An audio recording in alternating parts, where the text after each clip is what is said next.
السلام علیکم۔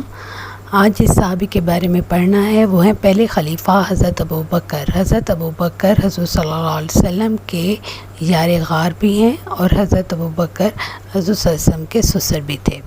حضرت ابوبکر کو رسول مقبول صلی اللہ علیہ وسلم نے خود جنت کی بشارت دی، یعنی خوشخبری دی کہ آپ جنتی ہوں گے، بلکہ جنتیوں کی ایک جماعت کا سردار بھی بتایا، اور انہیں یہ بھی بتایا کہ جنت کے سب دروازے انہیں پکاریں گے اور خواہش کریں گے کہ حضرت ابوبکر اس سے داخل ہوں۔ ان سب باتوں کے باوجود آپ فرماتے تھے کہ کاش میں کوئی درخت ہوتا جو کاٹ دیا جاتا تھا۔ یہاں پہ آخرت کا دیکھے خوف کتنا ہے کہ پتہ نہیں میرے ساتھ آگے کیا معاملہ ہو، تو کاش میں ایک درخت ہوتا جس سے کوئی حساب کتاب نہ ہوتا، اس سے کاٹ دیا جاتا ہے۔ کبھی فرماتے کاش میں گھاس ہوتا جسے جانور کھا لیتے، اور کبھی فرماتے کاش میں کسی مومن کے بدن کا بال ہوتا۔ کہ اتنا خوف آخرت کا کہ جنتی ہونے کی خوشخبری مل گئی ہے، لیکن پھر بھی کہ پتہ نہیں قیامت میں میرے ساتھ کیا معاملہ آئے۔ اللہ اکبر۔ اب آپ کو ایک اور واقعہ بتاتے ہیں کہ آپ رضی اللہ تعالیٰ عنہ ایک مرتبہ ایک باغ میں تشریف لے گئے، ایک جانور کو دیکھ کر ٹھنڈا سانس بھرا اور فرمایا تو کس قدر لطف میں ہے، مزے میں ہے، کھانا کھاتا ہے، درختوں کے سائے میں پھرتا ہے، اور آخرت میں تو اس سے کوئی حساب کتاب نہیں۔ کاش ابوبکر بھی تجھ سا ہوتا۔ یعنی آخرت کا حساب کتاب کا خوف اس قدر دامنگیر رہتا تھا، حالانکہ نبی کریم صلی اللہ علیہ وسلم خود ان کے جنتی ہونے کی خوشخبری دے چکے تھے، لیکن پھر بھی ایک خوف کا عالم۔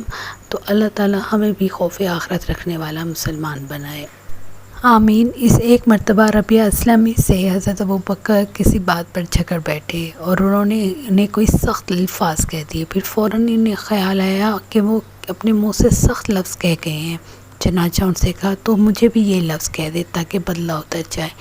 انہوں نے ایسا کرنے سے انکار کر دیا۔ اس پر حضرت ابوبکر بولے یا تو مجھے بھی یہ لفظ کہہ دو ورنہ میں حضور صلی اللہ علیہ وسلم سے جا کر عرض کر دوں گا۔ ربیعہ اسلمی نے اس پر بھی انکار کیا تو حضرت ابوبکر اٹھ کر چلے گئے، اور ان کے جانے کے بعد ربیعہ کے عزیز رشتہ دار کہنے لگے یہ بھی خوب رہی، خود ہی زیادتی کی اور خود ہی حضور صلی اللہ علیہ وسلم سے شکایت لگانے لگے۔ ان کی یہ بات سن کر ربیعہ اسلمی بولے تم جانتے بھی ہو یہ کون ہے؟ یہ حضرت ابوبکر صدیق ہیں۔ اگر یہ خفا ہو گئے تو اللہ کا لاڈلا رسول مجھ سے خفا ہو جائے گا، اور جس سے اللہ کا رسول اور رسول ناراض ہو جائے اس سے اللہ تعالیٰ ناراض ہو جائیں گے، پھر ربیعہ کے برباد ہونے میں کیا کسر رہ جائے گی۔ یعنی انہیں بھی اپنا خوف آخرت تھا، تو یہ صحابہ کرام کی ایک ٹریننگ ہوئی تھی کہ کیسے انہوں نے اپنی دنیا میں کے ساتھ ساتھ آخرت کا خوف بھی رکھنا ہے اور اس کو لے کے چلنا ہے۔ اس کے بعد ربیعہ حضور صلی اللہ علیہ وسلم کی خدمت میں حاضر ہوئے اور مقصد عرض کیا۔ حضور صلی اللہ علیہ وسلم یہ سن کر بولے ٹھیک ہے، تمہیں جواب میں اور بدلے میں کچھ نہیں کہنا چاہیے تھا، البدلے میں یوں کہتے ہیں کہ اے ابوبکر میں نے تمہیں اللہ کے لیے معاف کیا۔ تو اللہ تعالی ہمیں بھی آخرت کا خوف رکھنے اور نیک اعمال کرنے کی توفیق دے۔ اللہ تعالی ہمیں ویسا ہی مسلمان بنائے جیسے وہ ہم میں سے چاہتا ہے کہ ہم مسلمان ہوں، مومن ہوں، اور اللہ تعالیٰ ہمیں زیادہ سے زیادہ اپنی عبادات کرنے کی توفیق عطا فرمائے۔ شکریہ۔